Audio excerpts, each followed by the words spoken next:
curso em milagres. Capítulo 6. As lições de amor. Tópico 4. A única resposta. 7. No reino, a certeza perfeita quanto ao lugar onde estás e quanto ao que és. Não há nenhuma dúvida, porque a primeira questão nunca foi perguntada. Tendo afinal sido totalmente respondida, ela nunca existiu. Só o que é vive no reino, onde tudo vive em Deus sem questionamento. O tempo gasto com questionamentos no sonho cedeu lugar à criação e à sua eternidade. A tua certeza é como a de Deus, porque és tão verdadeiro quanto Ele é. Mas o que uma vez foi certo em tua mente veio a ser apenas a capacidade para a certeza. 8. A introdução das capacidades no que é foi o início da incerteza, porque as capacidades são potenciais, não realizações. As tuas capacidades são inúteis na presença das realizações de Deus e também das tuas. As realizações são resultados que foram atingidos. Quando são perfeitos, as capacidades são sem significado.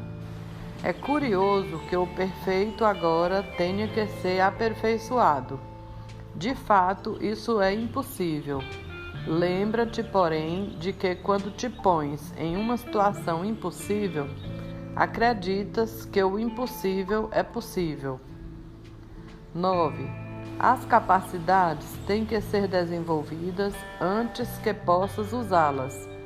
Isso não é verdadeiro em relação a coisa alguma que Deus tenha criado, mas é a solução mais benigna possível para o que tu fizeste.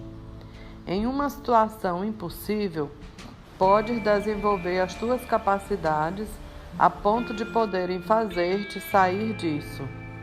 Tens um guia para mostrar-te como desenvolvê-las, mas não tens outro comandante a não ser tu mesmo. Isso te deixa a cargo do reino, tendo ambas um guia para achá-lo e um meio para conservá-lo. Tens um modelo a seguir que fortalecerá o teu comando e nunca se desviará dele de modo algum. Portanto, tu és aquele que retém o lugar central na tua escravidão imaginada, que, em si mesma, demonstra que não estás escravizado. 10. Estás em uma situação impossível só porque pensas que é possível estar. Estarias em uma situação impossível se Deus te mostrasse a tua perfeição e te provasse que estavas errado. Isso demonstraria que os perfeitos são inadequados para trazer a si mesmos a consciência da própria perfeição, e assim estaria de acordo com a crença segundo a qual aqueles que têm tudo precisam de ajuda e, portanto, são impotentes. Esse é o tipo de raciocínio em que se engaja o ego. Deus, que sabe que as suas criações são perfeitas, não as afronta. Isso seria tão impossível quanto a noção do ego que pensa tê-lo afrontado. 11. É por isso que o Espírito Santo nunca comanda. Comandar é assumir a desigualdade que o Espírito Santo demonstra que não existe.